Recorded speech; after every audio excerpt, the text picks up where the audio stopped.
Cause commune. Chemin de traverse. D'autres voies pour imaginer demain.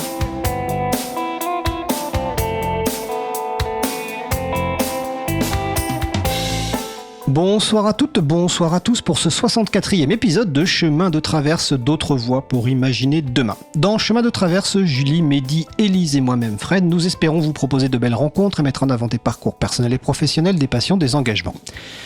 Dans le cadre de ses études d'éducatrice spécialisée, ma grande fille a fait une formation en rigologie, l'art du rire et du lâcher-prise, pour découvrir la place du rire dans la relation d'aide, l'enseignante étant elle-même une ancienne éducatrice spécialisée. Alors quand elle m'a parlé de ça, j'avoue que j'étais un petit peu dubitatif, sceptique.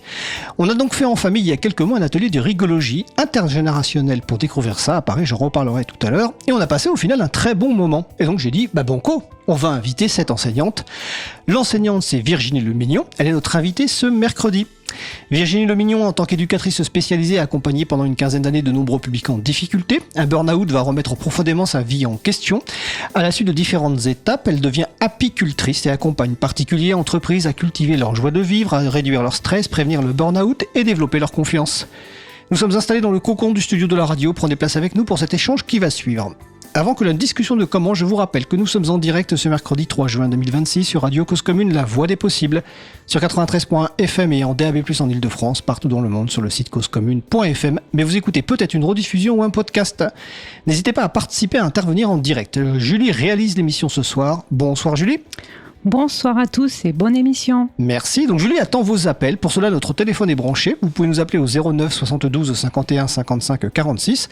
Je répète 09 72 51 55 46. Sachant que pour le moment, on a un petit problème. On tombe sur le répondeur. Mais essayez et au pire, vous nous laissez un message sur le répondeur et on l'écoutera. Et sinon, vous pouvez venir réagir sur le salon web de la radio. Rendez-vous sur le site causecommune.fm. Le bouton de chat tout en bas de la page plutôt. Non pas de la plage. Bonjour Virginie. Alors, je vais le refaire parce que le micro n'était pas allumé. Bonjour Virginie. Bonjour Fred. Voilà, là, je t'entends bien, c'est super. Donc, on va parler un petit peu de ce parcours du théâtre à l'éducatrice spécialisée à l'apicultrice, la rigologie, le yoga du rire. Donc ça, c'est beaucoup de sujets qu'on va aborder. On abordera aussi l'aspect politique de cette activité. On en a parlé juste avant l'émission. Mais d'abord, la question un petit peu traditionnelle de début d'émission, c'est d'où tu viens, dans quel endroit tu as grandi, dans quelle famille?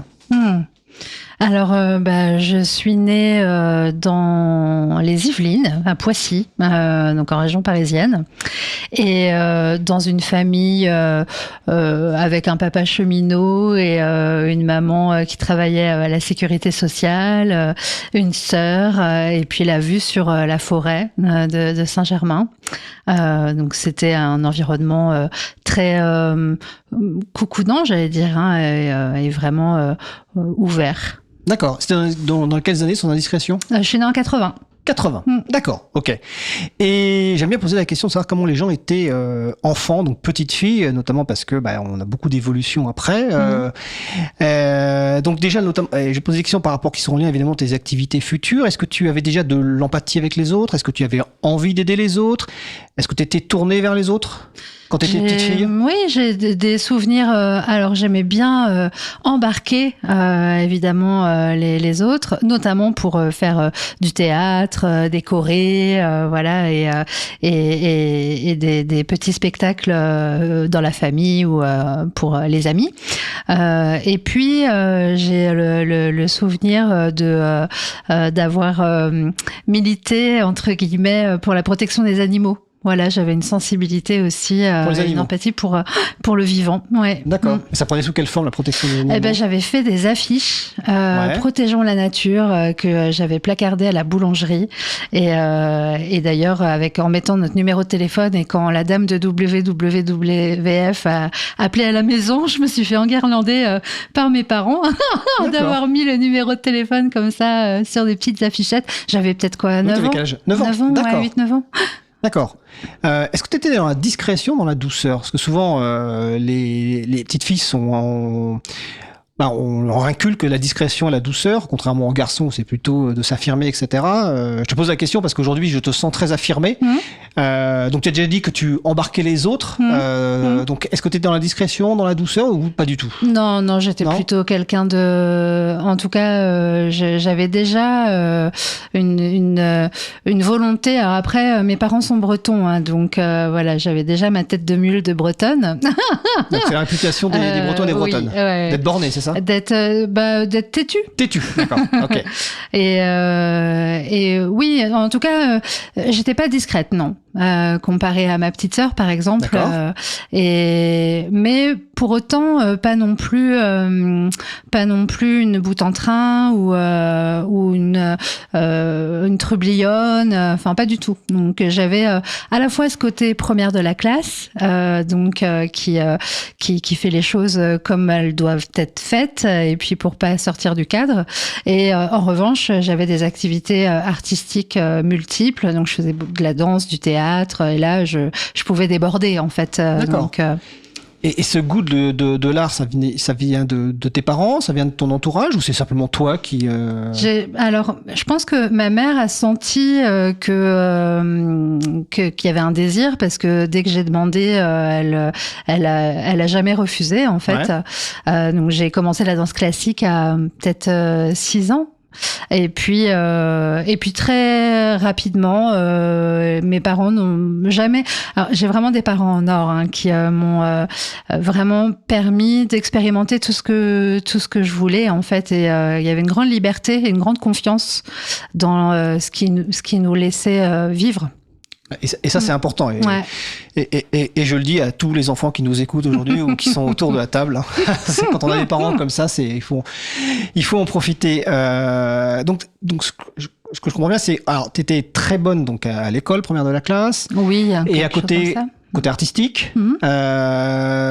Donc, est-ce qu'à un moment, ça me fait penser, marrant parce que ça me fait penser à quelqu'un, à mon grand-fils, hein, qui était très bon à l'école et qui aussi au côté artistique, donc là plutôt la musique. Est-ce que c'était difficile de faire un choix finalement au fur et à mesure des études, que ce soit collège, lycée, puis ensuite première année d'enseignement supérieur, plutôt de continuer dans une filière peut-être, je sais pas, scientifique ou littéraire, ou d'aller vers le théâtre, ou finalement tu as été vers le théâtre? Comment ça s'est passé ces questionnements? Est-ce que tu as eu ces questionnements? Alors je les ai eus, et puis évidemment c'est comment dirais-je, on nous dissuade au lycée à aller vers ces voies-là. En tout cas moi personnellement, oui.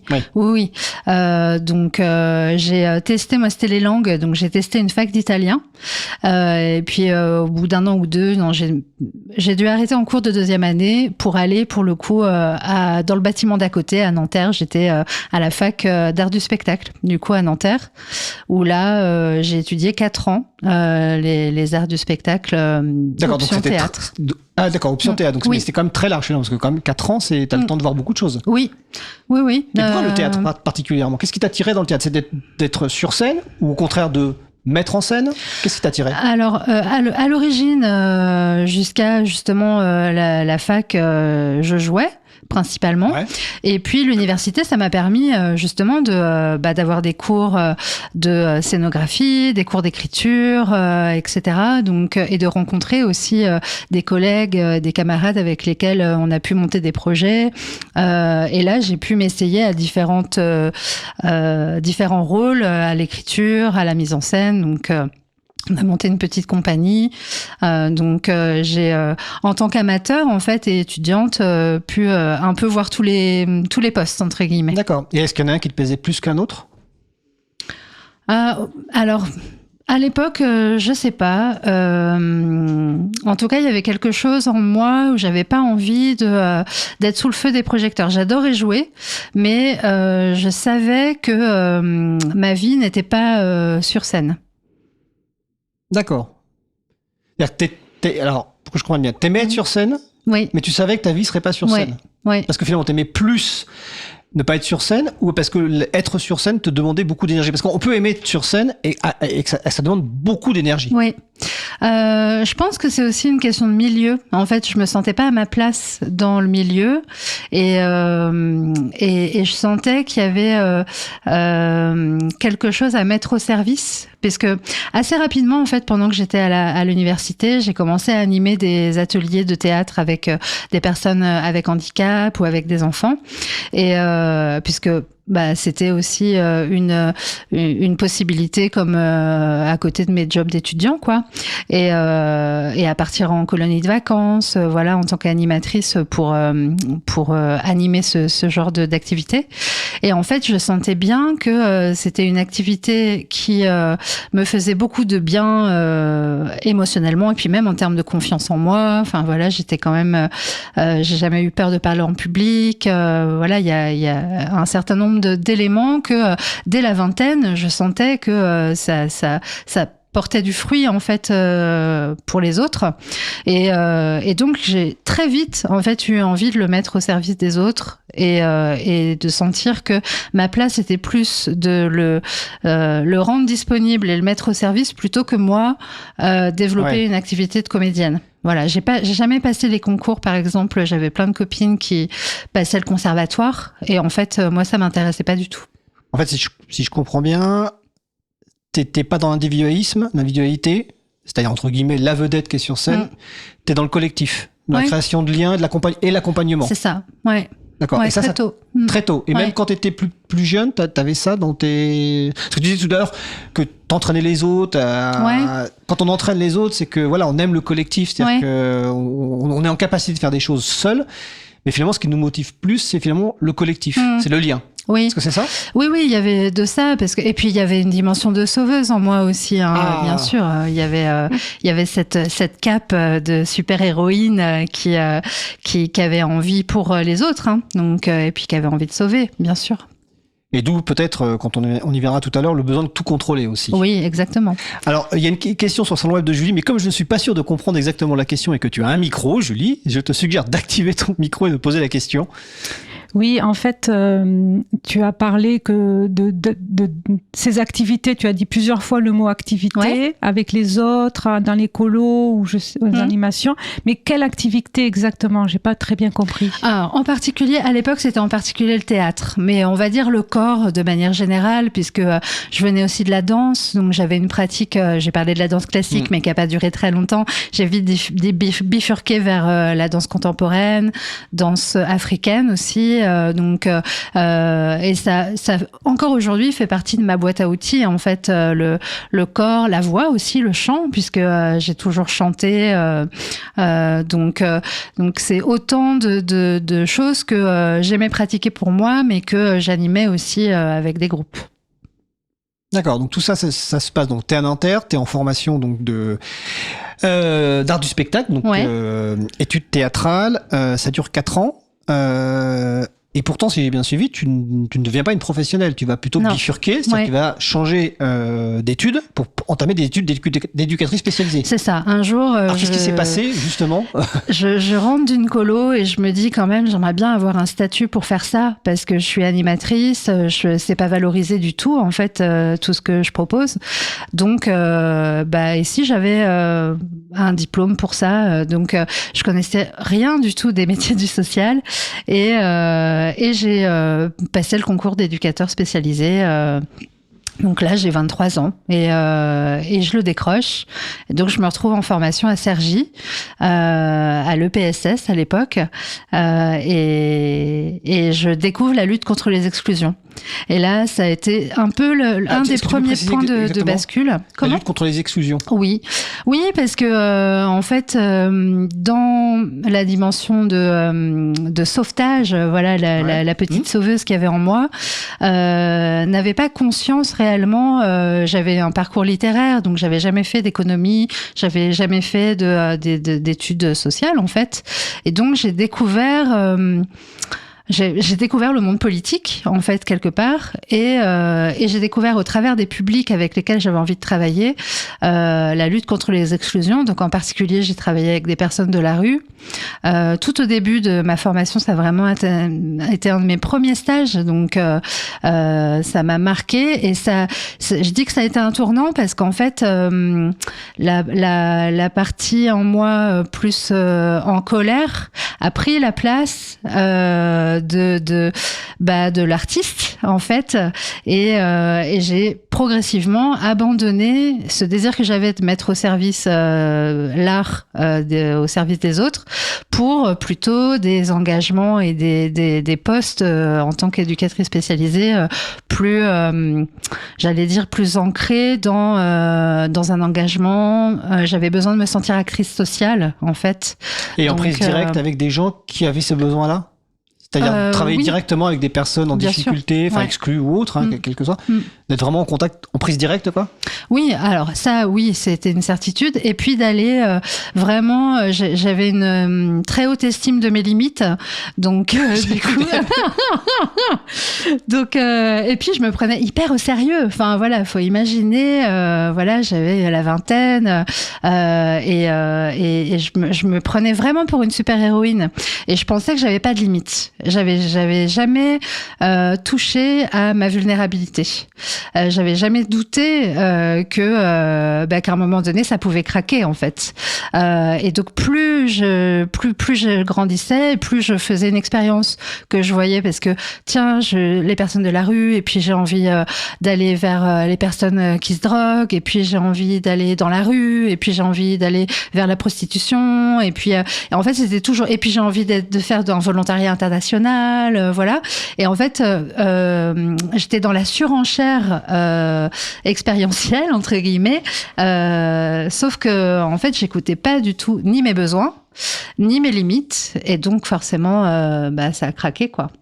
Le craquage, on va y revenir après. Ouais. T'inquiète pas, on va y venir. Mais avant le craquage, quand même, donc t'as ton diplôme d'éducatrice spécialisée. Alors peut-être expliquer pour les gens qui nous écoutent, parce que finalement, éducatrice spécialisée, éducateur spécialisé, on sait pas forcément ce que ça recoupe comme mission, on a bien compris, c'est différents publics, mais c'est quoi le travail d'une EduxP ou d'un éducateur spécialisé? Alors c'est vrai que ça n'a de spécialisé que le titre, puisque finalement c'est très polyvalent en fait comme boulot. L'éducateur spécialisé, c'est le travailleur social un peu couteau suisse qui va accompagner. Alors on le connaît surtout en protection de l'enfance, puisque il va accompagner les enfants dans le cadre de l'aide sociale à l'enfance ou dans un cadre judiciaire. Donc quand il y a situation difficile ou bien maltraitance. Et puis auprès des adultes, ça va plutôt concerner soit le secteur du handicap, où là ça peut être de l'accompagnement du quotidien, monter des projets aussi qui vont socialiser la personne. Voilà, c'est un peu le professionnel du lien social. Et puis il y a le secteur de l'insertion, entre guillemets, ou de l'inclusion aujourd'hui, avec des personnes qui ont besoin plutôt d'un coup de main pour tout ce qui va être accès aux droits, et puis quand il y a des parcours de vie, des accidents de la vie comme les personnes de la rue ou les addictions, qui peuvent être des accompagnements pour reconstruire, entre guillemets, une estime de soi, et pour ça, l'éducateur spécialisé peut utiliser plein d'outils. C'est comme ça d'ailleurs que j'ai rencontré ta fille. On va en parler tout à l'heure. Et puisque c'était dans le cadre de ce qu'on appelle les techniques éducatives, en fait, que les éducateurs spécialisés bénéficient en fait d'un certain nombre d'outils dans le cadre de leur formation pour pouvoir avoir vraiment plein de propositions possibles pour au travers de la relation et du vivre ensemble, accompagner les personnes pour lesquelles ils sont missionnés. D'autant plus que je suppose qu'en fonction des publics, les mêmes outils ne fonctionnent pas forcément. Exactement. Et quelle qualité il faut pour être EduxP, notamment qualité humaine? Parce que j'ai l'impression, j'imagine que ça va être quand même dur. C'est-à-dire que on côtoie des publics en difficulté, on essaye de les aider. Quelle qualité humaine il faut pour être éduc? Ouais. Si quelqu'un veut se lancer, se dit tiens, moi j'ai envie de devenir EduxP, mais est-ce qu'il y a des qualités de base entre guillemets Alors, je dirais dans un premier temps de l'ouverture d'esprit, de l'ouverture du cœur, de l'ouverture à l'autre, et une forme de décentrage, une capacité à se décentrer en fait C'est-à-dire alors c'est un peu comme ça qu'on définit l'empathie, hein, c'est de pouvoir se mettre à la place de l'autre, okay, en fait.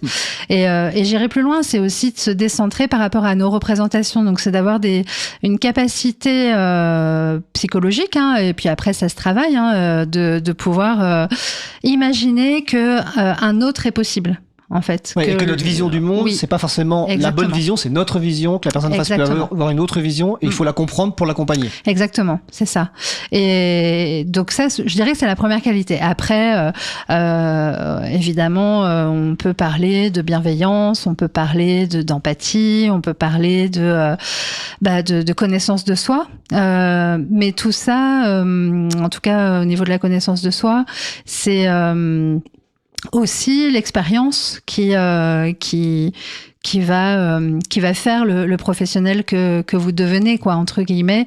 Je dirais, c'est un peu le diplôme d'éduc, c'est un peu comme le permis de conduire. En fait, quand tu l'as, t'as les rudiments, voilà, tu sais comment ça marche, t'as des outils, mais c'est l'expérience qui va faire que en fait, tu vas devenir, là, si je fais la métaphore, devenir le conducteur que tu es, ça va être pareil avec l'éducation spécialisée, parce que en fonction des stages, en fonction des postes que tu vas occuper, t'auras pas la même pratique, en fait. Donc si pendant 10 ans après ton diplôme, tu travailles avec que des enfants ou que des femmes battues ou que des personnes en situation de handicap, forcément, tu vas avoir une expertise qui va aller avec, et qui progressivement va faire que tu as affiné tes capacités à accompagner tel ou tel public. D'accord. Donc c'est pour ça que dans les formations d'EduxP, les stages, ils sont forcément variés pour découvrir différents publics. Exactement. Et aussi pour finalement se dire à un moment dans quelle orientation je vais aller, parce que finalement c'est très varié, comme tu dis, il y a tellement de publics différents. Oui. Voilà. Ok, d'accord. Je regarde le salon web s'il y a des questions. Donc t'as ton diplôme, tu deviens EduxP. Et c'est quoi ton premier poste ? Alors mon premier poste, c'est officiel, parce que j'ai parlé tout à l'heure des personnes de la rue. J'ai fait des remplacements au SAMU social de Paris, donc ça c'était pendant le week-end, la nuit, les vacances scolaires. Et après j'ai terminé ma formation en cours d'emploi en centre d'accueil pour demandeurs d'asile. D'accord. Donc ça a été vraiment le poste officiel. Donc j'ai travaillé 4 ans dans cette structure. Enfin, j'ai participé à la création d'une structure. Et puis, quelques missions dans le secteur du handicap. Et puis après, je suis partie en prévention spécialisée, donc dans la rue. Donc j'étais dans un quartier de l'Essonne, en tant qu'éducatrice de rue. Donc à la rencontre de jeunes qui sont en rupture scolaire, en rupture sociale.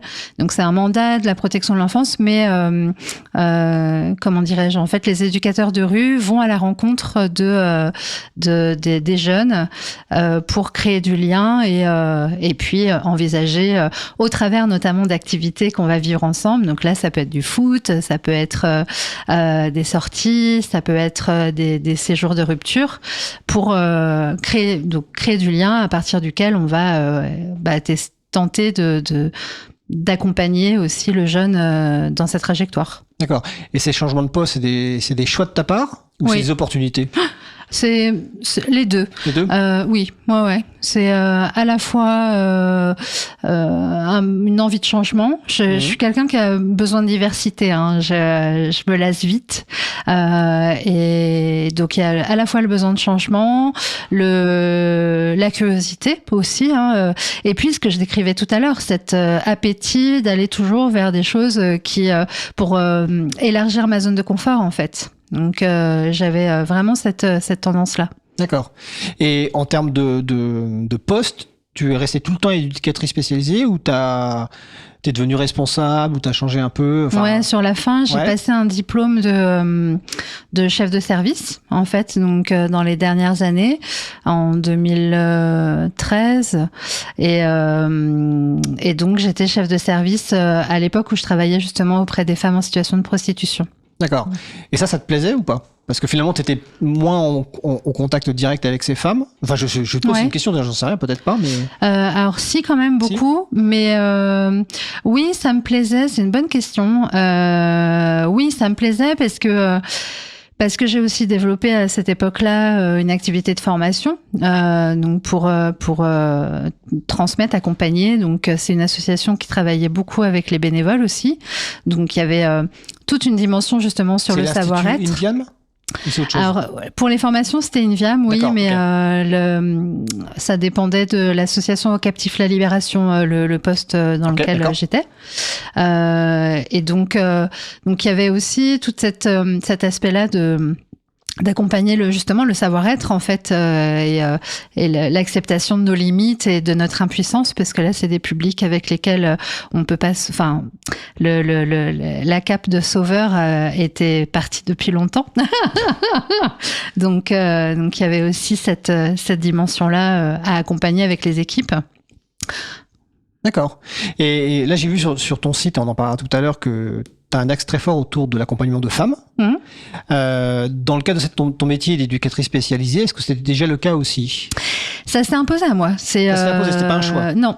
C'est ça, je dirais, depuis la prévention spécialisée à peu près, parce que les jeunes filles sont très invisibilisées dans les quartiers, et donc ça faisait partie d'un des objectifs de l'association qui m'employait d'aller à la rencontre des jeunes filles.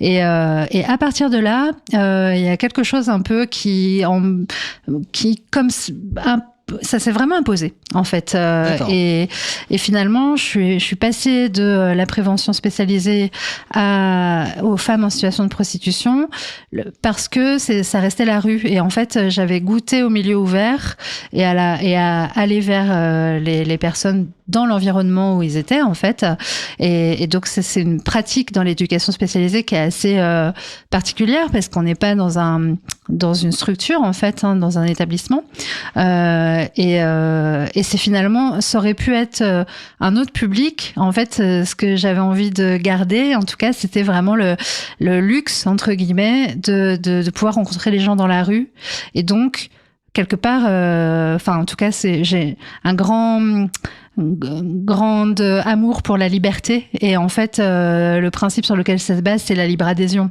Donc en fait, et ça se retrouvera, si on en parle, dans le rire. Il y a quelque chose qui marche vraiment quand les gens adhèrent en fait. Donc, dans la libre adhésion, tu veux dire que les gens ils se sentent pas forcés d'être accompagnés. Exactement. C'est un choix de leur part. Oui, c'est ça. Ils viennent vers vous. C'est ça. C'est parce qu'il y a une relation, il y a un lien, progressivement de qualité, et puis voilà, de la confiance qui se crée, et puis un droit à l'erreur, et ça aussi ça me tient beaucoup à cœur, le droit à l'erreur. Donc si on se rencontre lundi, que on se donne rendez-vous mercredi, mais que t'es pas là, on peut se revoir vendredi, c'est pas grave, puisque je serai à nouveau là. Donc il y a une constance dans la présence dans la rue, qui permet en fait aux personnes de faire un pas en avant, deux pas en arrière, et puis d'avoir le droit de rechuter, de pas culpabiliser la personne si elle n'est pas présente, c'est ça? Exactement. D'accord, ok. On va poursuivre un petit peu après la pause musicale, mais on va quand même faire une petite pause musicale, car là on arrive bientôt à 30 minutes. Alors tu as fait 2 choix musicaux, je te laisse choisir la première, et si tu le souhaites, tu peux expliquer. Alors laquelle tu veux en premier? Eh bien, Les gens qui doutent. Alors, Les gens qui doutent, version Colline Rio. Donc, pourquoi ce choix? Parce que j'aime les gens qui doutent. D'accord. Et parce que ça me tient beaucoup à cœur aujourd'hui, et justement de défendre l'imperfection et le doute et le raté et le droit à l'erreur. Donc, voilà, je trouve et en plus, elle est très poétique. Alors, la version originale, c'est Anne Sylvestre, mais là, c'est la version par Colline Rio, Les gens qui doutent. On se retrouve dans 3 minutes. Belle soirée à l'écoute de Cause Commune, la voix des possibles.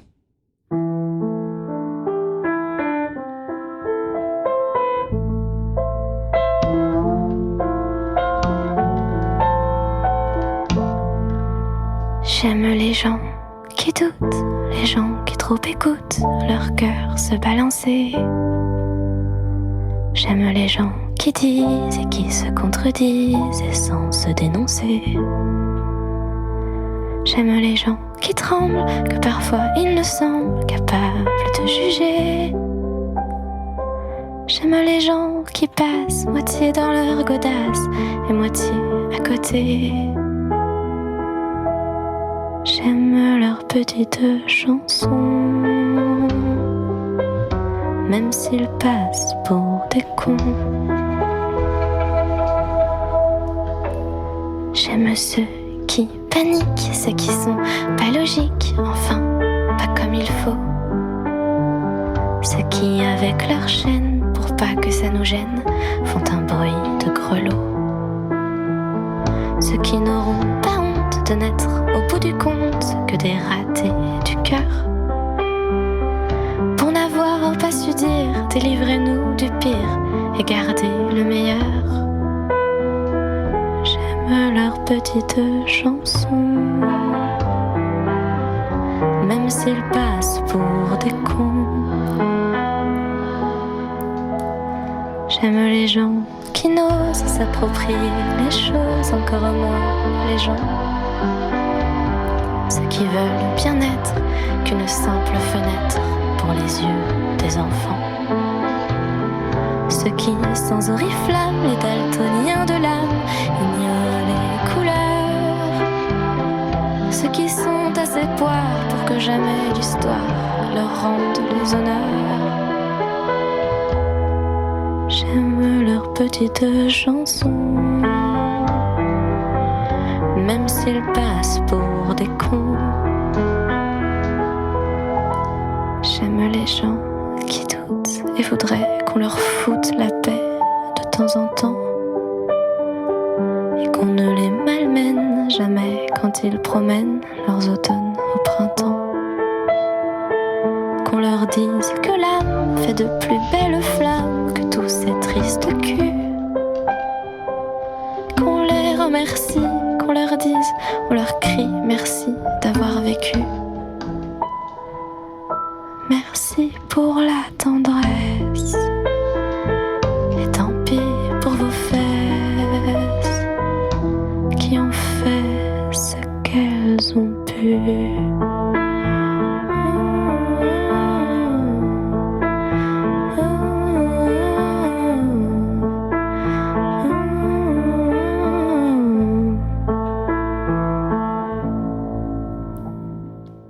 Cause commune 93.1. Psst, on aimerait vous rencontrer. Ça vous dit ? Cause commune ouvre ses portes chaque premier vendredi du mois à partir de 19h30 pour une soirée radio ouverte. Venez découvrir le studio, nous rencontrer, discuter. L'adresse du studio, 22 rue Bernard Dimet, Paris, 18e arrondissement. Soirée radio ouverte chaque premier vendredi du mois à partir de 19h30 au 22 rue Bernard Dimet, Paris, 18e arrondissement. On se voit bientôt ? Eh bien écoutez, on se voit le 5 juin parce que la prochaine soirée radio ouverte, c'est dans 2 jours, vendredi 5 juin. Nous venons d'écouter Les gens qui doutent, version Colline Rio. Vous êtes toujours sur l'émission Chemin de Traverse sur Radio Cause Commune 93.1 FM et en DAB+, en Ile-de-France et partout dans le monde sur causecommune.fm. J'en profite pour préciser tout de suite que la semaine prochaine, nous n'aurons pas d'invité, ça sera une spéciale musicale et avec Mehdi, nous ferons une spéciale musicale chanson française engagée et il y aura notamment du Anne Sylvestre.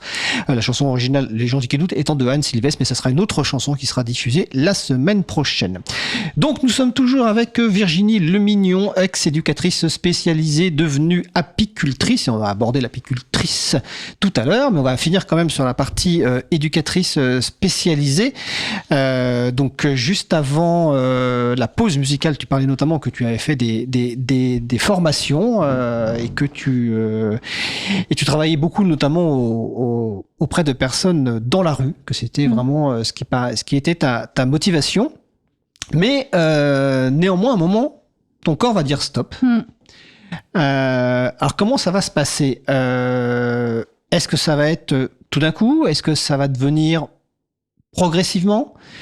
Et tu dis, alors sur ton site, j'ai vu que voilà, mon corps me dit stop, je ne peux plus travailler, je réalise que je suis devenu sérieuse, rigide et grave dans ma mission de cadre du médico-social. Alors quand on te voit là, on a du mal à croire que tu puisses être sérieuse, rigide et grave. Donc qu'est-ce qui s'est passé? Est-ce que c'était d'un coup?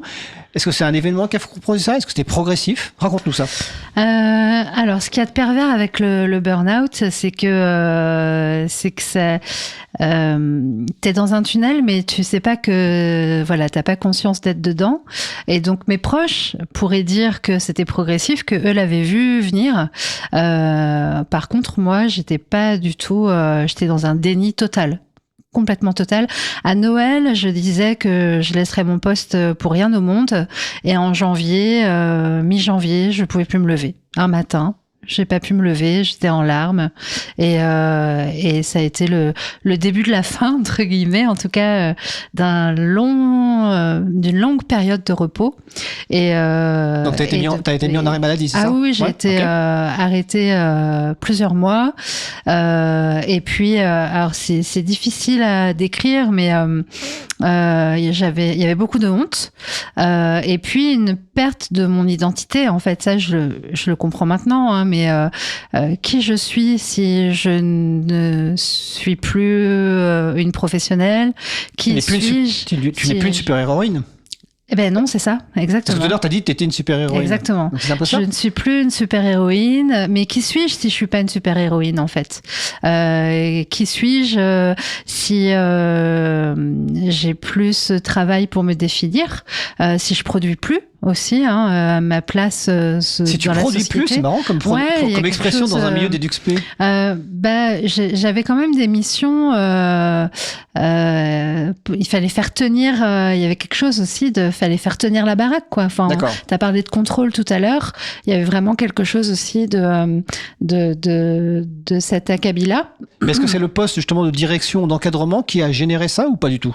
Ou tu n'en sais rien? C'est possible, mais je pense que c'est un cumul de causes, le stress, l'environnement, parce que les dernières années, je travaillais sur Pigalle et les maréchaux nord. Donc la prostitution, c'est quand même un environnement où on travaille la nuit, donc en horaire décalé, et qui est aussi très chargé. Enfin, voilà, c'est assez dark, hein, comme environnement de travail et de rencontres. Donc, plus l'augmentation des missions, plus le fait que, comme je disais tout à l'heure en plaisantant, mais c'est vraiment pas une blague, effectivement, je me prenais très au sérieux dans ce que je faisais. Donc tout ça s'effondre. Un matin de janvier 2017 et je sais plus qui je suis.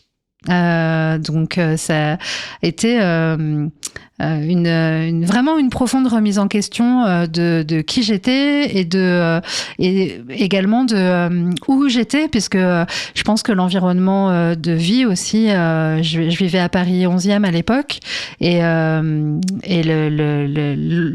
pollution sonore, le stress ambiant, la vie en ville a aussi contribué, je pense, à augmenter mon stress, en fait, parce que j'étais constamment à flux tendu, en fait.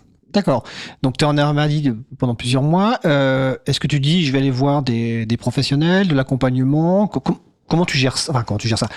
Oui, comment tu gères ça, en fait? Ouais. Oui. J'ai été accompagnée par l'hypnose, notamment. D'accord. À l'époque, je cherchais à arrêter de fumer. Donc c'est l'hypnothérapeute, en fait, qui m'accompagnait à ce moment-là, qui a finalement accompagné plus, je me souviens de séances sur la notion de plaisir, et de permission.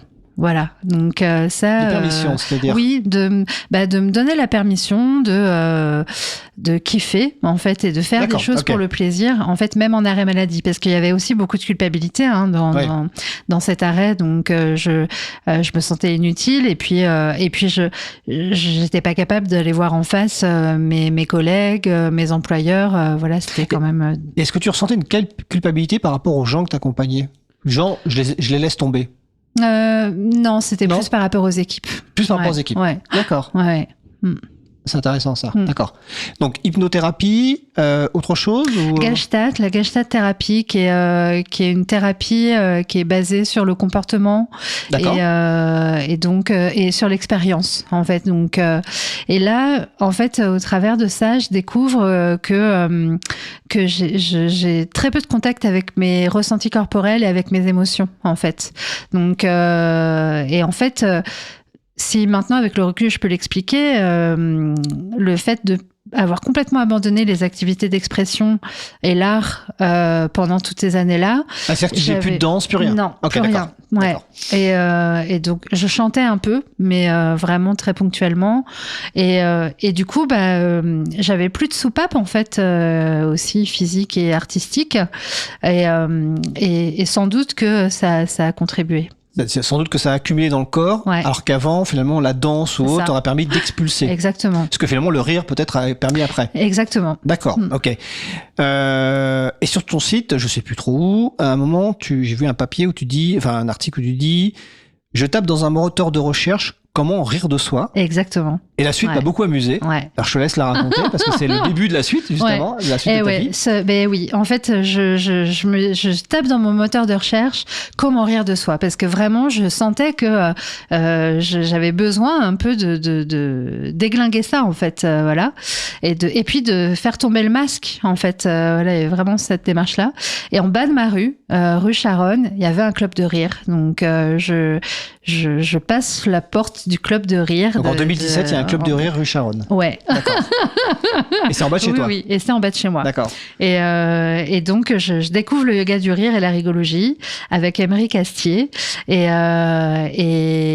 je tombe amoureuse. Alors déjà, je me fais beaucoup de bien. Je ressens une bouffée de gratitude. Et puis, je tombe sur des gens ouverts. Après 1 heure, j'ai l'impression de tous les connaître. On se tombe dans les bras. Et il y a beaucoup de proximité et de familiarité, alors qu'on se connaissait ni d'Ève ni d'Adam et que c'était des Parisiens comme moi, enfin voilà. Et donc je tombe amoureuse de cette discipline. On est en 2017, oui c'est ça. Donc fin 2017, je me forme au yoga du rire. Avec Émeric, et puis en 2018 je passe à la rigologie puisque on en parlera peut-être, mais en tout cas c'est une discipline plus complète pour moi que le yoga du rire. Alors en fait on peut parler tout de suite parce qu'il faut quand même un peu définir ce que c'est, mais j'ai juste revenir à ce que tu disais sur cette séance d'1 heure et les gens qu'on se connaît pas, puis elle a l'impression presque d'être une famille en tout cas. Et c'est vrai que c'est marrant quand nous on a fait l'atelier intergénérationnel, donc c'était pas avec toi parce que c'était avec Catherine Delanoë à Paris, donc pas très loin d'ailleurs du studio, j'en parlerai à la fin. Et c'est vrai qu'au bout d'1 heure on avait un sentiment de proximité avec les gens. Alors on expliquera à la fin d'ailleurs comment se passe ce genre d'atelier, et c'est vrai que c'était assez marrant, quoi. Enfin c'était très intéressant, avec des gens très très différents, avec des ressentis très très différents. Mais tu vas nous définir ce que c'est que le yoga du rire et la rigologie, parce qu'effectivement moi quand j'ai entendu parler de ça la première fois je me suis dit mais qu'est-ce que c'est que ce truc franchement. Alors on commence par quoi, yoga du rire ou rigologie, parce que comment ça s'articule? Alors historiquement c'est le yoga du rire qui est né d'abord, qui est né dans les années 90 en Inde. C'est un médecin Madan Kataria, il s'appelle, qui a créé cette discipline en constatant que ses patients joyeux guérissaient mieux et plus vite que ses patients tristes. Donc il a fermé son cabinet et puis il a réuni des gens pour rire. Donc au départ, il a cherché un petit peu, tâtonné, et puis en fait, sa femme est prof de yoga, et donc il avait par elle cette connaissance de suivre sa respiration, etc. Et donc est né le principe du rire sans raison. Donc le yoga du rire, c'est vraiment l'idée que le rire est un réflexe corporel et qu'on peut le déclencher volontairement. Donc sans rien faire de spécial en fait, à part en respirant. En respirant, voilà, c'est ça. Ouais. Donc le rire en fait, ce n'est qu'un son sur une expiration. Si je fais je ris en fait. D'accord. Et parce que je vais stimuler de cette manière-là, alors il y a bien sûr l'espièglerie qui va avec, le fait d'ajouter des mimes, et puis l'intention de rire de soi aussi et de se connecter aux autres, qui fait partie du yoga du rire. Donc tout ça va faire des séances où on va alterner des respirations, des rires déclenchés. Mais comme on stimule notre diaphragme, le rire naturel arrive assez vite, en fait, parce que en plus, il y a beaucoup de ridicule. Donc, du coup, on va assez vite rire de soi et du ridicule que ça provoque. Mais il faut encore faut-il accepter de rire de soi, de se mettre dans une situation de ridicule devant d'autres personnes. C'est pour ça que je vous parlais de liberté tout à l'heure et d'adhésion. D'accord. Donc, la liberté. C'est vraiment important que les personnes, quand je vais en entreprise par exemple, j'indique aux commanditaires que l'activité ne peut pas être une surprise, par exemple, pour que vraiment les gens qui sont là aient choisi d'être là. Parce qu'en plus, il y a des gens qui ont honte de leur rire. Bien sûr. Ou quand même honte de rire. Ou des fois honte de rire de certaines blagues. Voilà, c'est un domaine très intime. Ouais. Et ce qui est très intéressant avec le yoga du rire, c'est que justement, on n'a pas du tout besoin d'avoir de l'humour. Ça traverse toutes les cultures. Il y a des centaines de clubs de rire dans le monde aujourd'hui, parce que c'est pas culturel. En fait, l'humour, c'est culturel parce que voilà, c'est des blagues, des codes qu'on a en commun. Le rire, c'est quelque chose qu'on a dans notre corps de la naissance jusqu'à notre mort. Et quand on voit un petit enfant, les bébés à partir de 6-8 mois commencent déjà à rire sans humour. Ils ont vraiment pas besoin qu'on leur raconte des blagues pour rire. Et d'ailleurs, c'est des rires irrésistibles, les rires de bébés. Donc c'est notre soupape qu'on a. Et puis en plus, c'est un cocktail d'hormones qui irradie dans notre corps quand on a un fou rire. Tout le monde a le souvenir d'un fou rire qui lui a fait grand bien. Donc, ça a vraiment des vertus très bonnes pour le corps. Et qui est souvent communicatif. Et en plus, j'ai dit communicatif. Communicatif. Et c'est un des chemins le plus court entre deux personnes, le rire aussi. Ouais. Donc ça, c'est le yoga du rire. Et la rigologie, c'est quoi alors ? La rigologie, c'est une discipline psychocorporelle ludique qui permet la reconnexion à notre énergie vitale et à notre joie de vivre. Elle a été créée par Corinne Cosseron, donc c'est une Française qui en 2002 anime du yoga du rire. C'est une des premières à s'être formée au yoga du rire en France et qui constate que tout le champ des émotions si vous voulez, quand on ouvre la boîte à rire via le yoga du rire notamment, on maîtrise pas quelle émotion va sortir. Et donc elle va se concentrer sur cette dimension-là de libération émotionnelle liée au rire, et elle va se former à différentes disciplines. Donc aujourd'hui, la rigologie se compose de 5 piliers qui sont donc la fameuse libération émotionnelle, la psychologie positive, la sophrologie ludique et les jeux, la pleine conscience et le yoga du rire. Donc, dans une séance de rigologie, on va pas uniquement provoquer notre rire, on va aussi beaucoup jouer pour pouvoir connecter à notre joie et notre rire naturel de façon, comment dirais-je, active, parce que ça engage. Comment ? Et de façon ludique aussi. Et de façon très ludique, oui. C'est vrai que dans l'atelier qu'on a fait, au début, quand on m'a dit qu'on allait faire ça, je me suis dit, on va se forcer à rire, on va faire quoi ?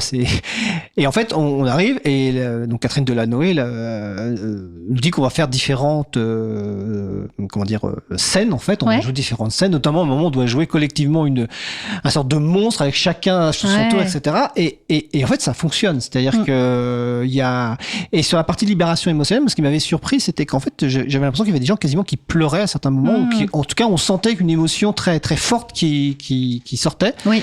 Alors qu'en fait, elles étaient en train de rigoler. Oui. Oui, et on peut pleurer de rire. C'est vrai que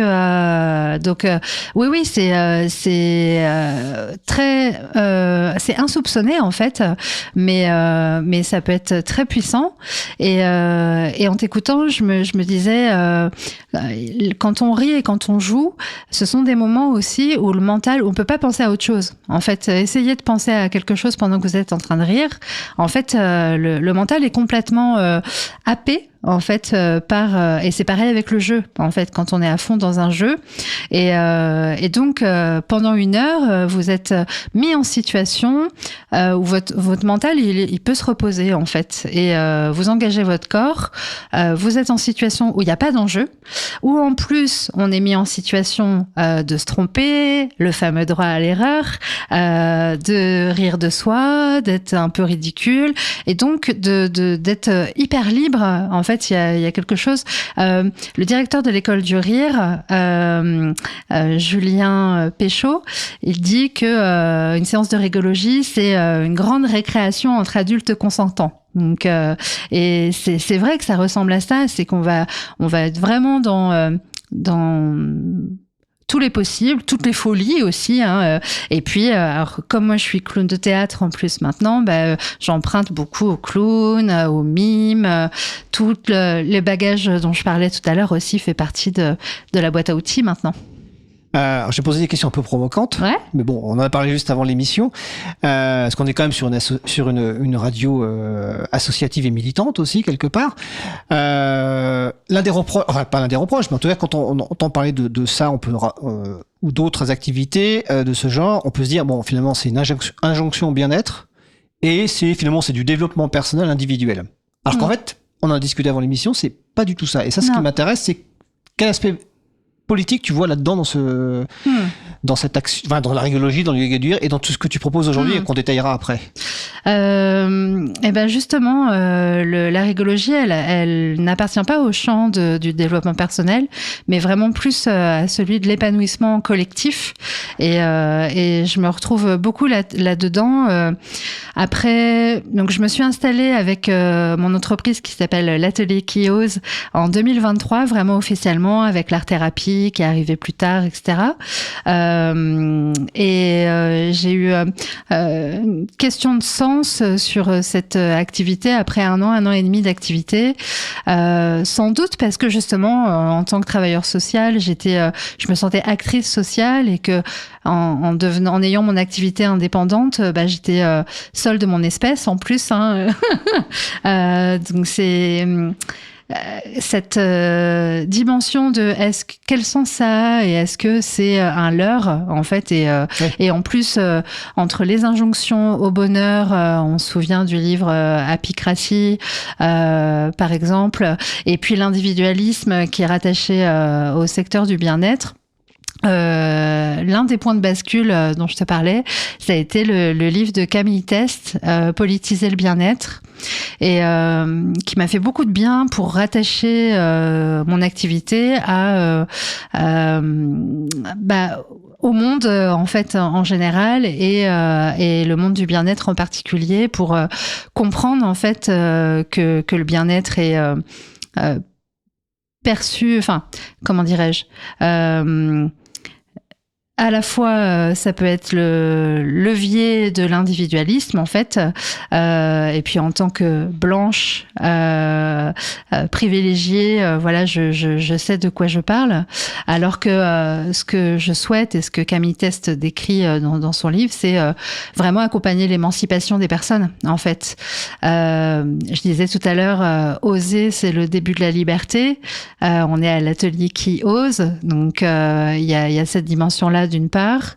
Il y a la dimension du corps aussi, en tout cas le fait qu'elle revendique une place pour tous les corps. Et ça, c'est important aussi pour moi en tant que personne grosse de promouvoir en fait cette place pour tous les corps dans toutes les activités. Et puis pour aller un peu plus loin par extension, le fait que la joie c'est politique dans ce sens où ça nous donne de la force pour résister en fait. Il y a la joie militante. Exactement. Ouais, je sais plus quelle militante qui disait je ne peux être militante que si on danse, que dans la danse. Ouais, c'est notamment, ça. Mais je sais plus comment elle s'appelle. Ouais. Ce que je te propose, c'est qu'on fasse une pause musicale. Ouais. Je relayerai les questions que je viens de voir passer sur le salon web après la pause musicale. Ne vous inquiétez pas. Je surveille, Julie surveille aussi. Donc, le deuxième titre, alors là, je ne connaissais pas du tout. La chanteuse, on la connaît parce qu'on la connaît sous le pseudo de Marie Saint-Filtre. Ouais. Mais là, c'est sous son nom de Marie Benoliel. Donc, Je veux rire. Bon, je te demande quand même pourquoi tu as choisi cette chanson. Parce qu'elle me touche et puis qu'elle est à la fois... faut l'écouter, en fait. Alors, il faut l'écouter, puis il faut aussi regarder le clip, n'hésitez pas, Oui. parce que c'est un plan séquence et c'est un très beau clip. Donc, c'est Je veux rire par Marie Benoliel. On se retrouve dans 3 minutes. Belle soirée à l'écoute de Cause Commune, la voix des possibles.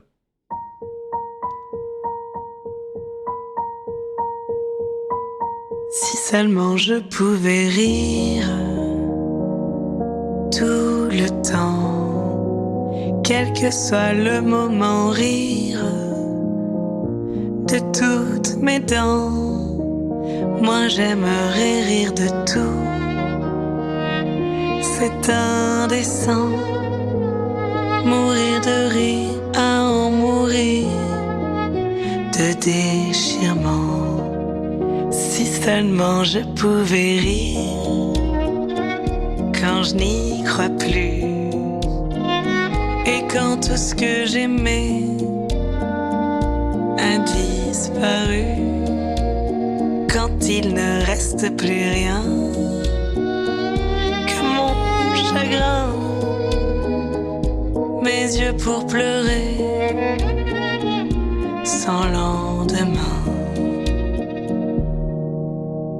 Je veux rire, moi, je veux rire pour te faire rire. Aussi mon rire pouvait te guérir, sécher tes larmes, les anéantir. Je veux rire, moi, je veux rire pour te faire rire. Aussi mon rire pouvait te guérir, sécher tes larmes, les anéantir. Moi je veux rire comme une enfant, un rire méchant d'adolescent, pour me venger en me moquant de tous les grands à leurs dépens. Moi je veux rire pleine de larmes, rire quand d'autres prennent les armes, et on pourra dire que je suis légère, je rirai plus fort pour les faire taire. Moi je veux rire à faire trembler la terre, et qu'on entende dans tout l'univers mon cri de guerre comme une prière. C'est une armée entière à coups de tonnerre. Je veux rire, moi je veux rire pour te faire rire. Aussi mon rire pouvait te guérir, sécher tes larmes, les anéantir. Je veux rire, moi je veux rire pour te faire rire. Aussi mon rire pouvait te guérir, sécher tes larmes et les anéantir. Cause Commune 93.1. On aimerait vous rencontrer. Ça vous dit ? Cause Commune ouvre ses portes chaque premier vendredi du mois à partir de 19h30 pour une soirée radio ouverte. Venez découvrir le studio, nous rencontrer, discuter. L'adresse du studio, 22 rue Bernard Dimet, Paris, 18e arrondissement. Soirée radio ouverte chaque premier vendredi du mois à partir de 19h30 au 22 rue Bernard Dimet, Paris, 18e arrondissement. On se voit bientôt ? Eh bien écoutez, on se voit le 5 juin, c'est la prochaine soirée radio ouverte. Nous venons d'écouter Je veux rire par Marie Benoliel. Vous êtes toujours sur Chemin de Traverse, sur la radio Cause Commune, 93.1 FM et en DAB+, en Ile-de-France, partout dans le monde sur causecommune.fm.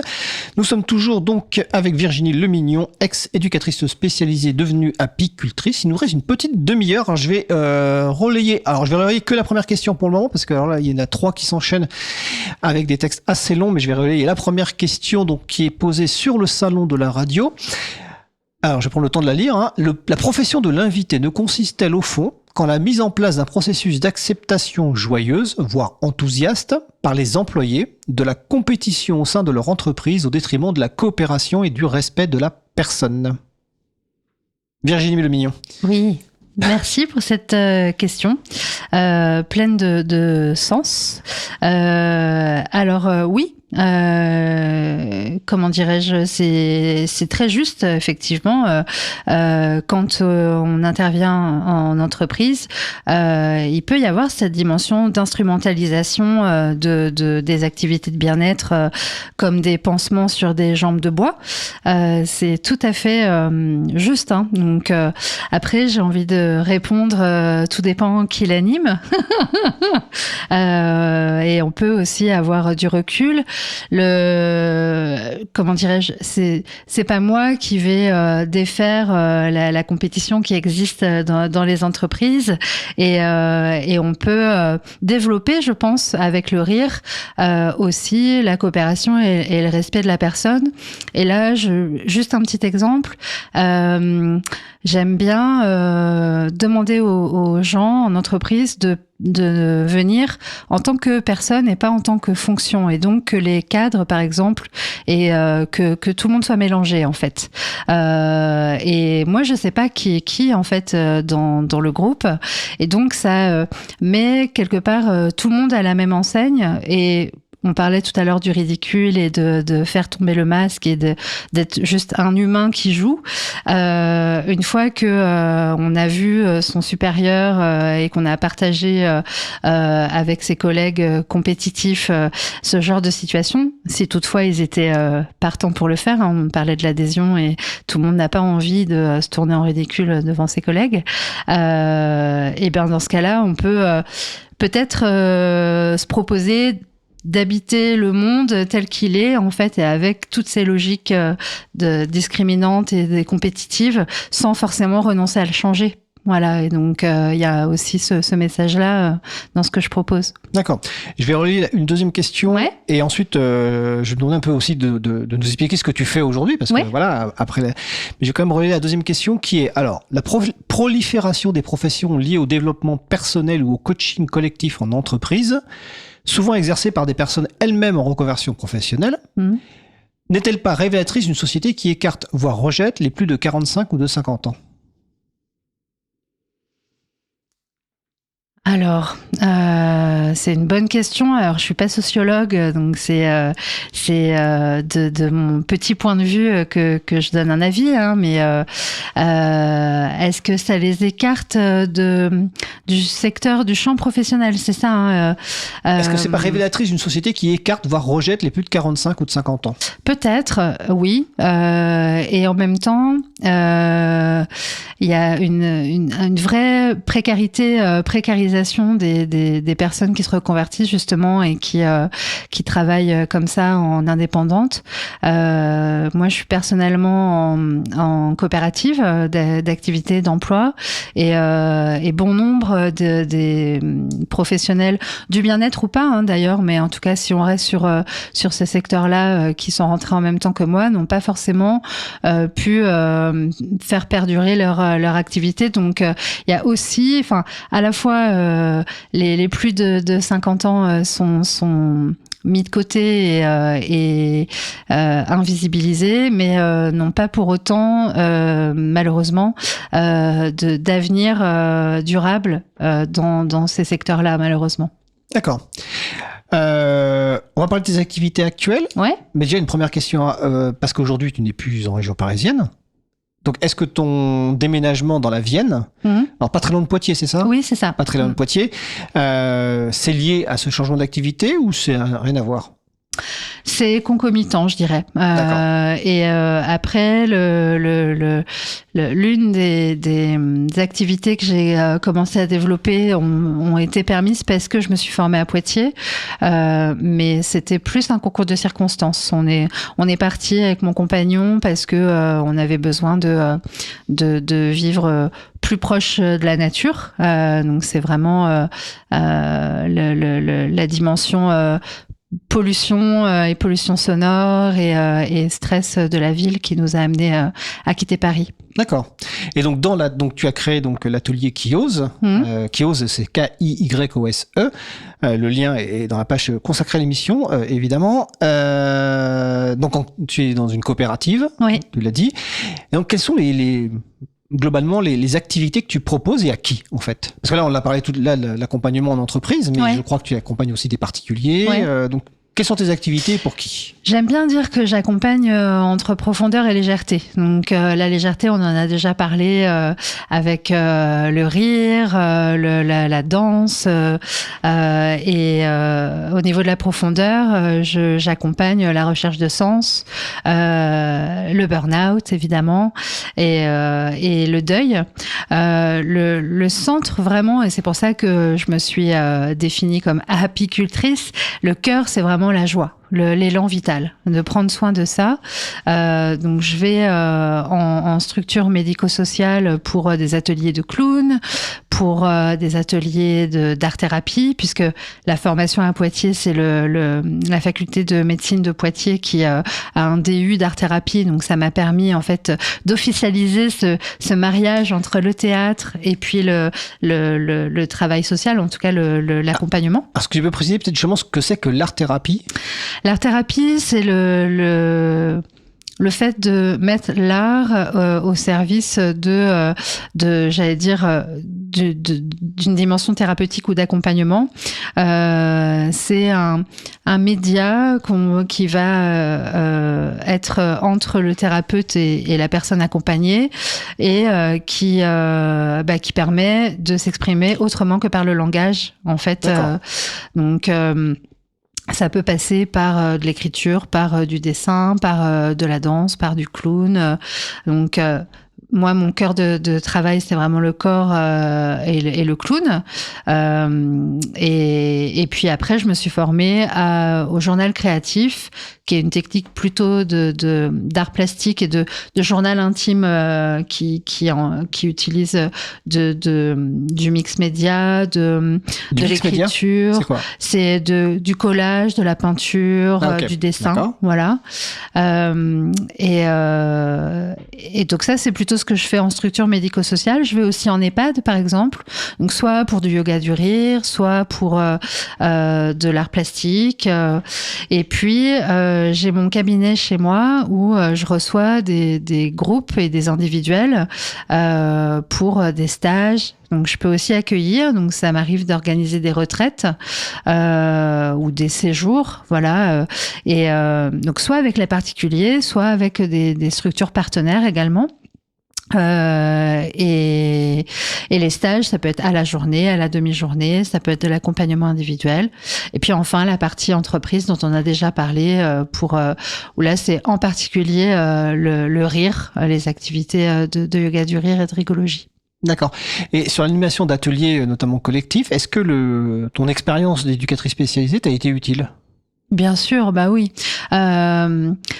Je pense que toute l'expérience en fait sert en fait tout ce qu'on a vécu, tout ce qui a et puis tous les stages aussi que j'ai moi-même pu vivre, que ce soit en tant que étudiante, en tant que artiste, et puis les stages de clown qui m'ont fait beaucoup grandir aussi ces dernières années. D'accord. Avant que j'oublie, parce que j'avais la question tout à l'heure et puis j'ai oublié de la poser. Donc, comme j'ai expliqué en début d'émission, tu participes à la formation donc d'éducateurs et d'éducatrices spécialisés, donc que suit notamment ma grande fille donc à Paris. Oui. Est-ce que c'est toi qui as proposé l'atelier, enfin, ou la formation rigologie, ou est-ce que c'était déjà intégré dans le cursus de cette école ? Non, c'était une première. Je crois que c'était même une première en France. Hein. D'accord. Okay. Au niveau des IRTS, en tout cas à ma connaissance. Et j'en ai d'ailleurs parlé puisque j'interviens pour d'autres cours à l'IRTS de Poitou-Charentes. Et donc, je leur ai fait savoir qu'il y avait ce partenariat avec l'IRTS Parmentier. Alors, l'IRTS, c'est le nom de l'école. Hein. Je ne sais plus ce que ça veut dire. C'est Institut Régional de Travail Social. D'accord, ok. Et du coup, à Parmentier, c'était par l'intermédiaire d'un ancien collègue qui en fait a connaissance de ce que je suis devenue, qui est on a travaillé ensemble en tant qu'éducateur spécialisé et donc qui finalement m'a coopté. En fait, il y avait de la confiance parce que j'étais une ancienne éducatrice spécialisée. Donc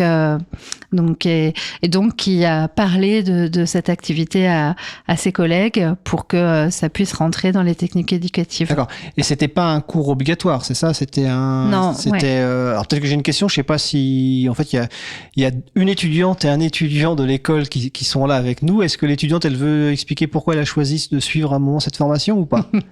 Hein? Ouais. Julie, est-ce que tu peux activer le micro de Loïs, s'il te plaît? Donc Loïs, qui est ma grande fille. Bonjour. Donc c'est toi qui m'as parlé la première fois de Virginie Le Mignon, parce que tu as suivi cette formation donc dans le cadre de ta formation d'éduc spécialisé. Pourquoi tu as choisi finalement cet atelier, cette formation? Alors déjà, c'était pas un cours obligatoire. Enfin, c'était un cours obligatoire, mais on avait le choix entre plusieurs thèmes. Il y avait, par exemple, des percussions, de l'art visuel, etc. Mais nous, on allait en rigologie, en toute honnêteté, parce qu'on s'est dit, on s'est marré devant le nom. On s'est dit, on va y aller avec mes potes. On va passer une semaine trop cool, etc. Et la première fois qu'on a vu débarquer Virginie, on a un peu eu peur. On s'est dit, dans quoi est-ce qu'on est? Et en fait, on a passé 9 jours, 12 peut-être. 9, vraiment assez incroyable. C'est la rigologie, c'est pour ça que moi j'avais proposé cette émission. C'est beaucoup plus profond que ce qu'on pense. Ça développe plein de choses et même pour nos métiers aujourd'hui, moi je sais que du coup mon collègue Nathan qui est à côté, mais qui ne souhaite pas parler, a mis en place dans sa structure une activité rigologie. Moi j'y pense aussi dans le futur parce que vu comment ça nous a aidé nous, je pense que ça peut aider beaucoup de personnes. D'accord, donc c'était 9 jours bien utilisés, malgré qu'au départ, c'était l'idée juste de se marrer avec le nom. C'est ça, voilà. Et au final, de retour des autres élèves, parce qu'après, on se présentait les médiations avec les autres groupes, et apparemment, tout le monde dit qu'on était la meilleure médiation. Il y avait plein de jaloux qui voulaient participer finalement à cette médiation. C'est-à-dire par rapport à d'autres types de médiation? Oui, parce qu'à la base, justement, en rigologie, il n'y en avait pas tant qui voulaient y participer, parce que ça faisait peur, alors qu'en fait, au final, quand on a présenté, ça a été plutôt bien accueilli. D'accord, super. Et Nathan ne veut pas parler. Donc, mais bon, Nathan l'applique dans sa structure et peut-être que Loïs l'appliquera plus tard dans sa future structure. Écoute, merci Loïs. Les gens qui viennent te voir, Virginie, est-ce que les gens ont des préoccupations communes? Est-ce qu'il y a des préoccupations qui reviennent souvent? Est-ce que c'est la fatigue, le stress, le manque de sens? Enfin, je sais pas. Est-ce qu'il y a des préoccupations communes? Alors, le stress, évidemment. Enfin, en tout cas, le premier, c'est le mal de notre époque, entre autres. Mais et ce qui est très intéressant avec les séances grand public, parce que j'ai pas dit que j'avais un club de rire à Poitiers, où pour le grand public, donc où les gens viennent à la séance ou bien s'abonnent à l'année, mais c'est possible de venir une seule fois ou de temps en temps. Non pas forcément à me dire ce qui les amène. Je le sais progressivement, en fait, en apprenant à les connaître. Et souvent, ce sont des personnes qui manquent de rire, n'arrivent plus à rire. Rarement des personnes qui adorent ça et qui, du coup, viennent pour s'amuser et pour encore plus développer leur rire. Et puis, il y a des personnes avec des maladies chroniques. Et ça, on le dit pas assez, mais parmi les hormones dont je parlais tout à l'heure qu'on sécrète quand on rit, il y a les endorphines qui sont notre morphine naturelle. Et donc, des personnes qui ont des douleurs, de l'arthrose ou des maladies chroniques viennent aussi rire pour leur shoot d'endorphines, en fait, et atténuer les douleurs. Donc, c'est aussi possible pour ça. Ok. Et il y a un mot qui est revenu assez souvent, enfin en tout cas dans mes lectures, sur ton site et autres, c'est le mot lâcher prise. Ouais. Alors qui est assez concomitant, enfin qui est en lien beaucoup avec le contrôle, parce que finalement quand on est comme tu étais tout avant, donc super héroïne, sauveteuse, dans le contrôle, etc. L'inverse c'est la difficulté de lâcher prise. On n'arrive pas à lâcher prise. C'est ça. Et donc, et j'ai l'impression que c'est un de tes mots-clés, en fait. Il y a oser, il y a le rire, mais le lâcher-prise, c'est quand même quelque chose qui est pas évident. Il faut être en sécurité pour lâcher prise, il faut être en confiance. Tout à fait. Pour lâcher. Quand j'écoutais Loïs tout à l'heure qui disait qu'il y avait des étudiants qui s'étaient pas inscrits parce que ça faisait peur, je comprends très bien parce que c'est une activité qui expose quand même. Hein. Donc après, tout est mis en œuvre pour que les personnes soient à l'aise. Donc, par exemple, il faut que ce soit une salle à l'abri des regards, qu'il n'y ait pas de public, que tout le monde soit à la même enseigne, comme je l'ai dit tout à l'heure. Donc, il y a des conditions. Et puis, évidemment, ma posture à moi, hein, qui va jouer beaucoup, à la fois dans mon énergie, dans le fait que je montre que quand je me trompe, par exemple, voilà, je suis vraiment dans ce lâcher-prise-là. Et puis, je l'ai aussi abordé tout à l'heure quand on parlait du jeu, mais en fait, tous les jeux que je vais proposer vont quelque part nous mettre en situation de nous prendre les pieds dans le tapis, en fait, d'une manière ou d'une autre, entre guillemets, hein, bien sûr, et avec bienveillance.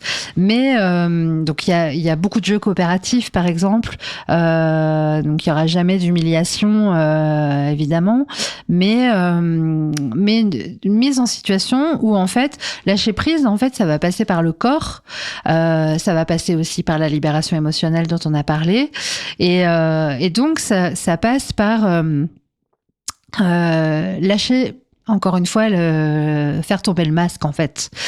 J'aime bien dire dans ce que j'anime que c'est comme un mini laboratoire quelque part. L'espace que moi j'offre, que ce soit avec les ateliers de clown ou les ateliers de rire, ou ailleurs d'ailleurs, hein, même quand c'est de l'art plastique, on est là pour expérimenter. C'est comme un mini laboratoire où on peut observer comment on réagit, là où on est à l'aise, mal à l'aise, et où il n'y a pas d'enjeu en fait par rapport aux autres, au regard des autres, et le lâcher prise, ça passe aussi beaucoup par lâcher cette peur d'être jugé, d'être donc ça passe beaucoup par le regard des autres.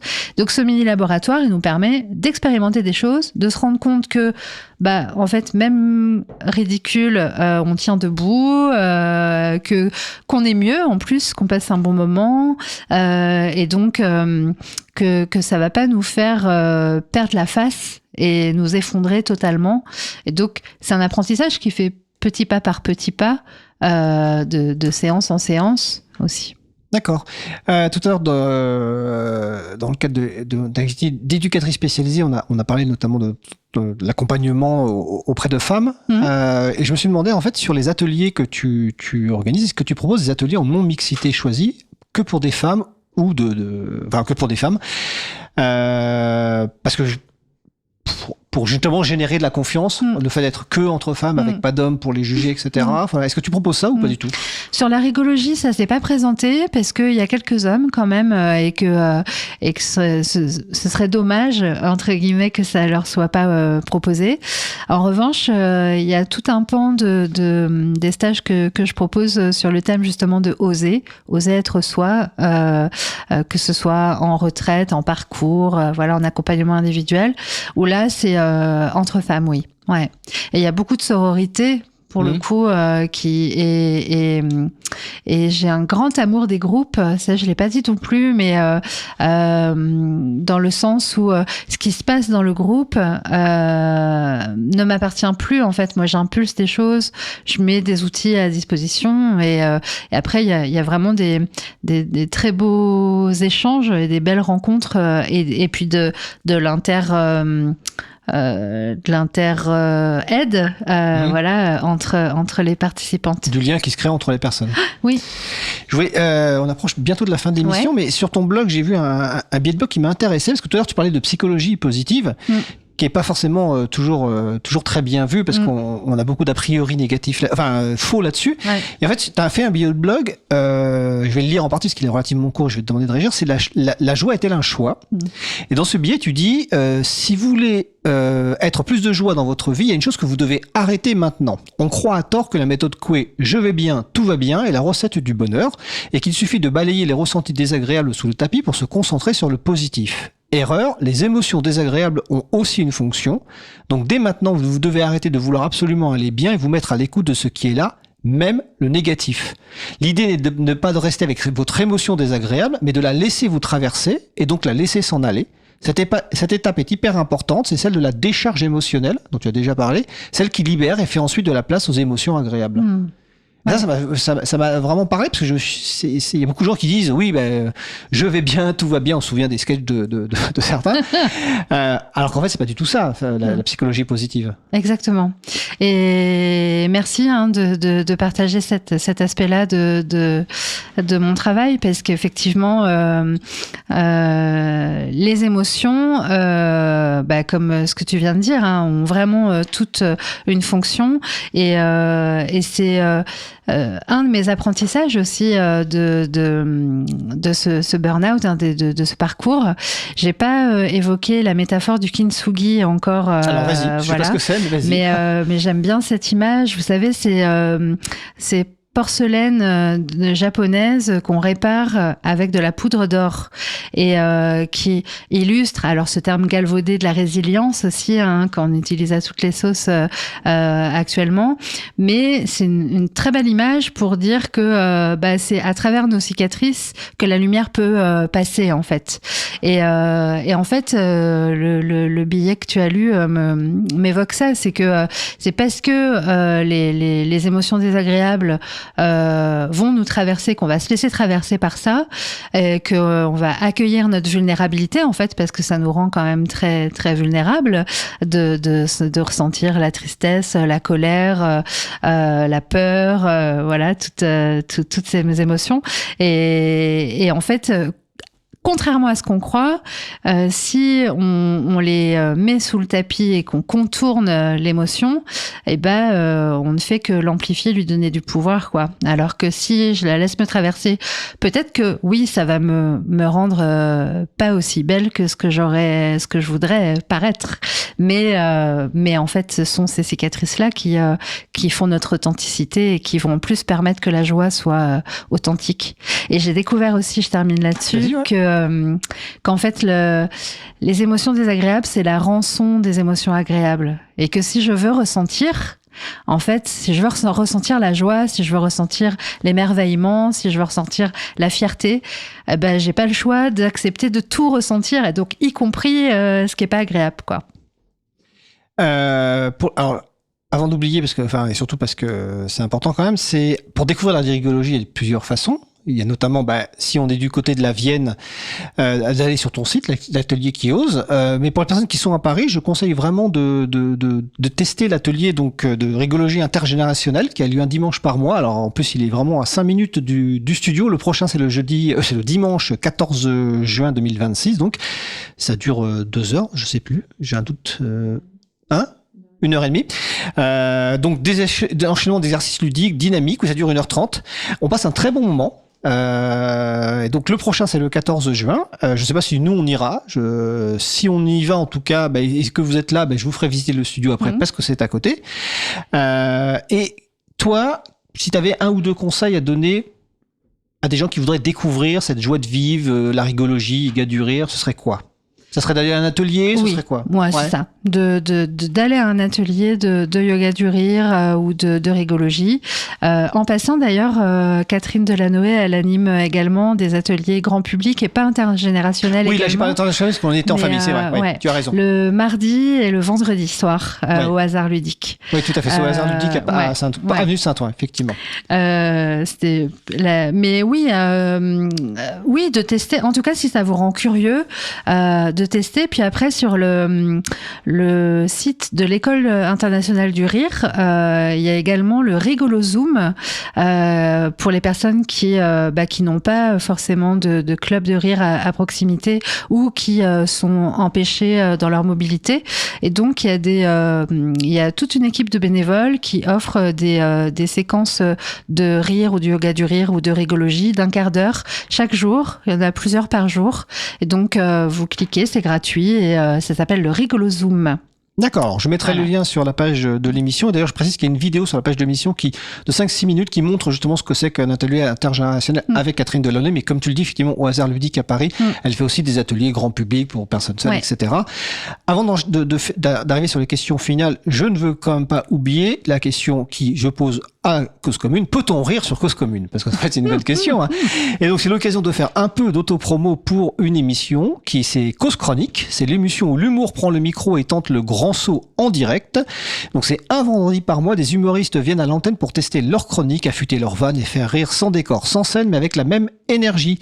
Au programme chronique humoristique, prise de risque, nouveaux talents et liberté totale de ton. Ici, on expérimente, on se marre, on apprend et parfois on bide, mais toujours avec style. Donc, c'est un vendredi par mois de 21h à 22h en direct, animé par Johan et Flora. Donc l'émission, c'est Cause Chronique. Vous regardez sur le site, il y a 4 podcasts, parce que c'est une émission récente, qui sont déjà disponibles. Et je vous la conseille parce que j'ai écouté les 4 émissions. On se marre bien avec des gens qu'on ne connaît pas du tout. Stand-upper ou stand-uppeuse. Et puis voilà, on passe une heure vraiment très très bien. Avant les questions de fin, si j'ai une question quand même, c'est, je crois qu'à un moment tu t'es demandé si c'était à ta place ou je sais plus quelle expression t'as employé. Mais enfin, en fait, j'ai envie de te demander, est-ce que tu te sens à ta place aujourd'hui? Ouais, je pense. En fait, je l'ai prise puisque j'ai quand même inventé mon métier, quoi. Donc oui. Et puis de plus en plus, justement, avec cette dimension de revendiquer que c'est pas du tout une fuite, la joie, et que au contraire c'est une façon de lutter et de prendre des forces, et donc ça met du sens. En tout cas, moi je suis une grande chercheuse de sens, donc oui, je pense que oui. Et puis même en termes d'environnement, je suis quand même beaucoup mieux à la campagne. Loin de Paris, de sa pollution sonore et autres. Ouais. Et visuels et compagnie. D'accord. Est-ce que tu as des projets particuliers Est-ce que tu as déjà des ateliers que tu vas faire en plus, des nouvelles choses? J'ai un très beau projet l'année prochaine, puisque cette année, j'ai eu l'expérience d'aller nager avec les dauphins dans la baie de Sathaya en Égypte. Et je suis revenue de cette rencontre avec les dauphins. Et puis j'ai ri, évidemment, dans mon tuba. J'ai testé de rire avec les dauphins. Et je me suis dit, il faut absolument qu'à mon tour, j'emmène un groupe.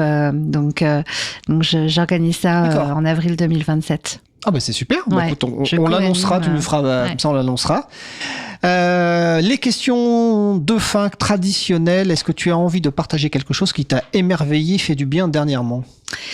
Eh bien, la semaine dernière, cette année, je commence une activité de clown de soins. Donc, je disais tout à l'heure que pour moi, le théâtre, c'était pour le mettre au service des autres. Ça prend encore plus tout son sens là, puisque avec une collègue, nous allons en EHPAD notamment. En tout cas, là, c'était la première fois, et c'était extraordinaire. La rencontre avec les personnes, les résidents. On avait évidemment des petites appréhensions, un petit trac, et en fait, il y a absolument rien d'infantilisant.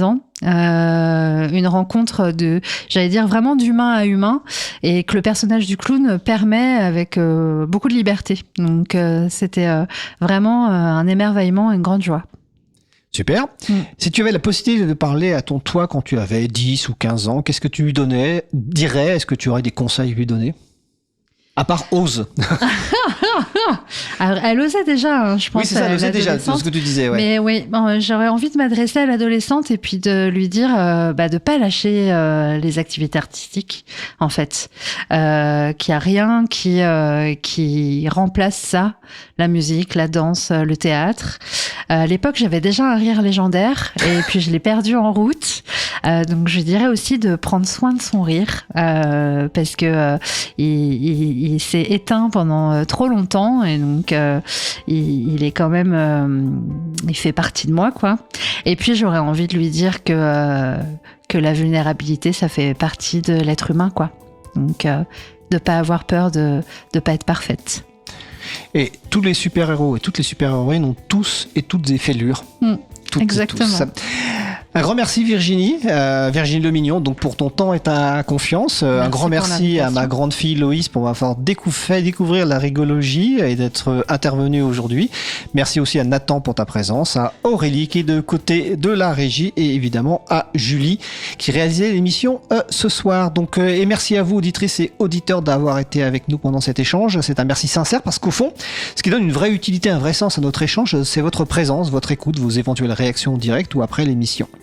Nous espérons que cette émission vous a touché, inspiré, convaincu. Si c'est le cas, vous pouvez la faire vivre en parlant et en la partageant avec au moins une personne que vous aimez. N'hésitez pas à nous contacter pour toute question, suggestion et notamment pour nous suggérer des personnes à inviter l'occasion de mettre en avant un parcours, des engagements, des passions.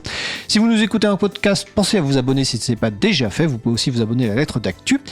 N'hésitez pas à soutenir la radio en faisant un don ponctuel ou encore mieux un don récurrent pour payer les aspects matériels, studio, diffusion. L'équipe humaine, elle, est entièrement bénévole. Tous les liens utiles sont sur la page de l'émission, sur le site causecommune.fm, émission Chemin de Traverse, dans les notes de l'émission si vous nous écoutez en podcast.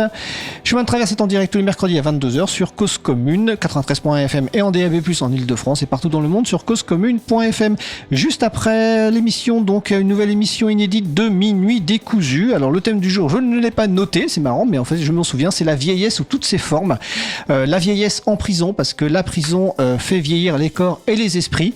Il y a également le transhumanisme, etc. En tout cas, nos amis de Radio Canu et donc de Minuit décousu ont fait une belle émission. De notre côté, comme je vous le disais tout à l'heure, prochain rendez-vous pour Chemin de Traverse mercredi 10 juin. Nous n'aurons pas d'invité. À la place, nous vous proposons une soirée musicale avec Mehdi. Le thème de la soirée, chansons françaises engagées. Nous ferons donc une sélection, mais n'hésitez pas à nous contacter pour nous proposer des chansons. À mercredi prochain. Salut et solidarité.